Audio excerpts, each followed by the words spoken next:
네, 안녕하세요. 이코노미스트 홍춘욱입니다.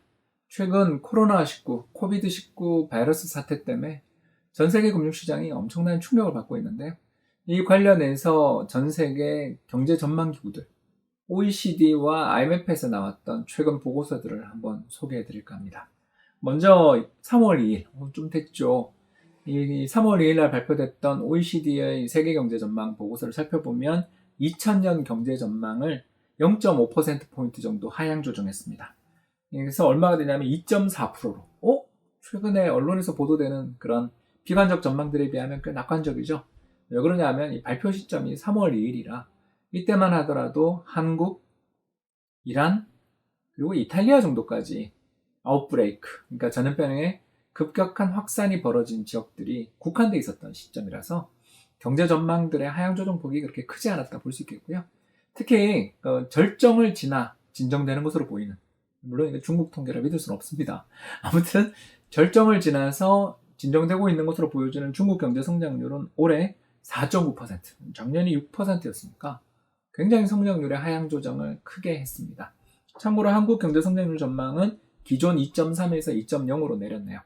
이런 것들을 놓고 본다면 일단 아웃브레이크, 강력한 전염병의 확산으로 인한 경제의 충격들은 중국이나 한국 같은 경우에는 성장률을 상당 하향 조정시키지만 경제 전체의 성장을 흔들 정도는 아니다라는 게 OECD의 판단 같습니다.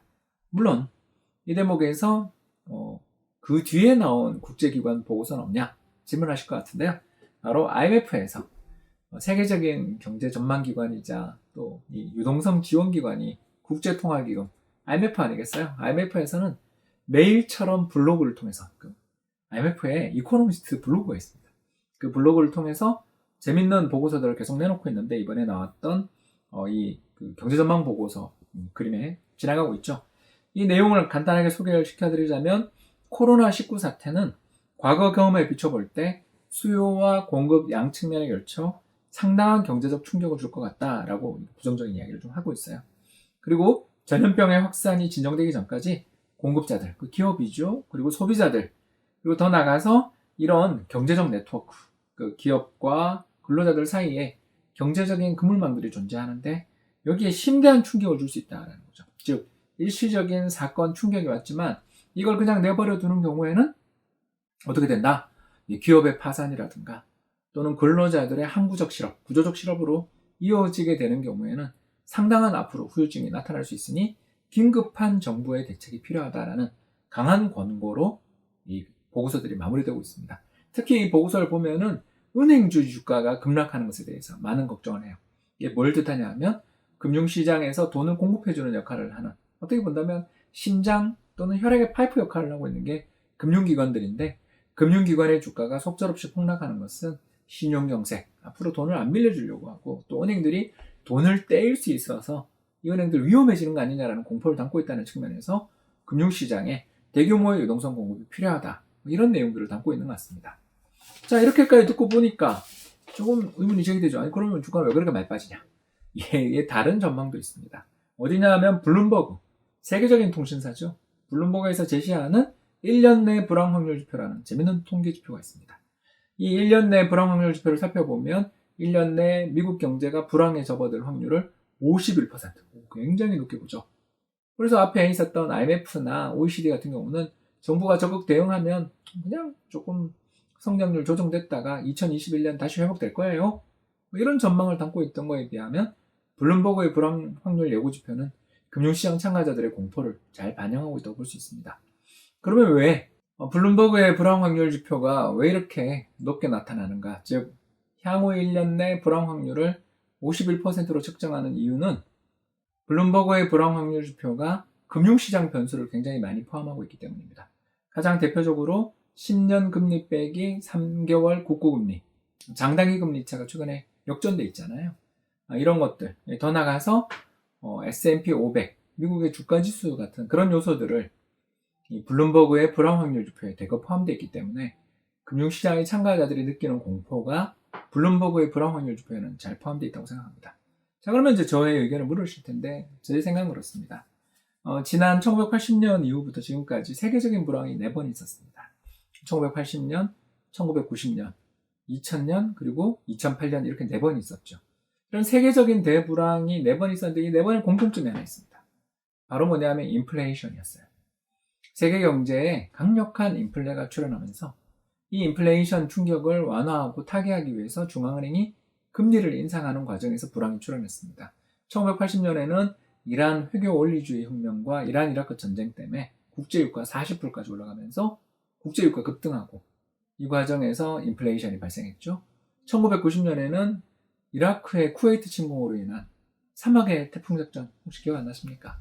이런 것들 때문에 인플레이션 발생해서 불황이 출현했고 2000년 정보통신 거품 당시에도 역시 인플레이션 리스크들이 특히 그때 미국 경기가 너무 좋아서 신경제 호황 때문에 물가가 급등하니까 여기서 중앙은행이 금리 인상해서 불황을 초래했고요. 마지막 2008년에는 국제유가가 배럴당 143불까지 지금 믿어지지 않습니다. 지금 30불이 깨지려고 그러는데 그때는 1배럴의 국제유가가 143불 같습니다. 이럴 정도로 국제유가가 급등하는 시기를 만나게 되니까 인플레가 안 날 수 없어서 금리 인상하는 바람에 부동산 시장이 무너졌죠. 그런 반면 지금 그림을 보시는 것처럼 전 세계에서 가장 거래가 활발하게 이루어지는 게 미국 국채 30년물인데 이 미국 국채 30년물의 금리를 살펴보시면 현재 금리가 1%를 깨고 역사상 최저금리를 기록하고 있어요. 결국 이건 뭘 뜻하냐? 인플레이션 리스크는 거의 없는 국면이다라고 볼 수 있겠습니다.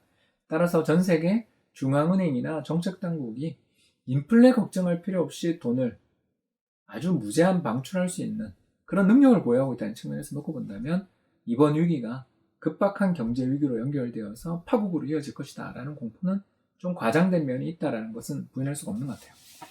그럴 때 이제 한 가지 질문이 나올 수가 있겠습니다. 어떤 질문이 나올 수 있느냐? 바로 이 디플레가 위험이 되는 거 아니냐? 그렇습니다. 1990년 이후 일본의 디플레이션에서 보는 것처럼 경제가 디플레이션 위험에 처해 있게 되면 경기를 아무리 부양하기 위해서 노력하더라도 경제가 그 수렁에서 잘 빠져나오지 못하는 어려움에 처할 수 있다는 걸 동의합니다. 그렇기 때문에 지금 통화정책도 중요하지만 제 생각에는 추가 경정 예산을 비롯한 재정정책들의 즉각적인 시행이 가장 필요한 시점 아니냐 생각됩니다. 중앙은행들의 금리 인하의 여력들은 크지 않으니까 여기서 재정정책을 크게 확대시키는 정책들을 펼쳐나간다면 경제를 회복시킬 수 있는 여력이 있다고 볼 수 있겠죠. 물론 재정적자를 내시는 분들도 있겠습니다만 그림에서 보시는 것처럼 파란 선은 미국의 GDP 대비 이자 부담입니다. 그래서 살펴보시면 전체 GDP 대비해서 연방정부가 이자 지출로 차지하는 그 비중이라는 게 금리가 급등한 다음에 후행적으로 높아지지 금리가 떨어지고 있을 때는 이게 큰 부담이 되지 않는다는 걸 알 수 있어요.